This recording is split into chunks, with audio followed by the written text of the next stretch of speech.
সারা রাত ধরে পিটিয়ে পিটিয়ে খুঁচিয়ে খুঁচিয়ে, এবং সেটা কোথায়, কোনো অজপাড়া গ্রামে না, পুরো রাজধানীর বুকের মধ্যে, যেখানে আইন শৃঙ্খলা বাহিনী পৌঁছতে 1 মিনিট লাগে, সারা রাত ধরে তাকে পিটিয়ে হত্যা করা গেল। এটা যখন কোনো মা, কোনো বাবা, তার পরিবার মনে করে, তাদের জীবন তো স্বাভাবিক হওয়া কোনোভাবেই সম্ভব না। তা আমি নিজেকে অসম্ভব সম্মানিত এই অর্থে বোধ করেছি যে শহীদ আবরার ফায়াদের পরের দিন যখন ঢাকা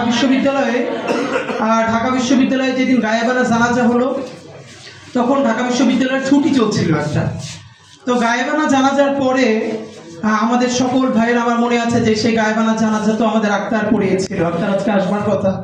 আমার মনে আছে এই কথাটা আমি সেদিন সবচেয়ে তখন, এখন উনি একজন বাংলাদেশের ডিস্ট্রিক্ট জাজ, উনিও বাংলাদেশের লেখালেখি অ্যাক্টিভিজম করবার কারণে অনেক সাফার করেছে। সেই মিছিল থেকে ফিরে গিয়ে ওনাকে আমি লিখেছিলাম যে সম্ভবত বাংলাদেশ আজকে একটা নতুন ফেজের মধ্যে ঢুকেছে, কারণ ঢাকা বিশ্ববিদ্যালয়ের ক্যাম্পাসে শহীদ আবরারের যে গায়েবানা জানাজার পরেই এই প্রথম এত বড় করে স্লোগান উঠেছিল, দিল্লি না ঢাকা, ঢাকা ঢাকা।